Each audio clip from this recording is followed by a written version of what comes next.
नबी पाक अलैहिस्सलाम की ये हदीस आपने भूलनी नहीं, याद रखेंगे इंशाअल्लाह। किताब समेत याद रखनी है, तिरमिज़ी में मौजूद है।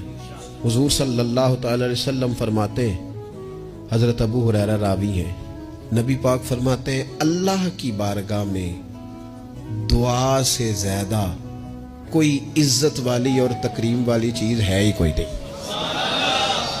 वो बड़ा मुअज़्ज़ज़ है बंदा, बड़ा मुकर्रम है वो बंदा, रब की बारगाह में बड़े एजाज वाला है जो रब की बारगाह में दुआ मांगता है। इससे बड़ी इज्जत और तकरीम वाली शय ही कोई नहीं। और यार, लोगों की किसी बड़े आदमी से मुलाकात हो जाए तो फ्रेम करा के फोटो लगाई है, सारी जिंदगी उस चीज को बेचा है। वो समझते हैं बड़ा एजाज है, इतने बड़े बंदे ने मुझे सामने बिठा लिया और बिल्कुल तन्हाई में 1 to 1 मुलाकात, और उसने मुझे कहा आप खुद बयान करें जी क्या मसला है, मैं आपका हल करता हूं। कितनी बड़ी तकरीम की बात है।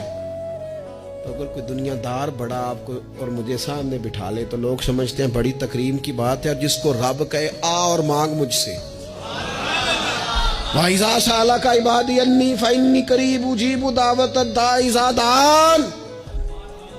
फरमाया महबूब, जब मेरे बंदे आपकी बारगाह में आके मेरा पता पूछे तो उनसे कहना मैं उनके करीब ही हूं, जब भी दुआ मांगेंगे मैं कबूल फरमा लूंगा।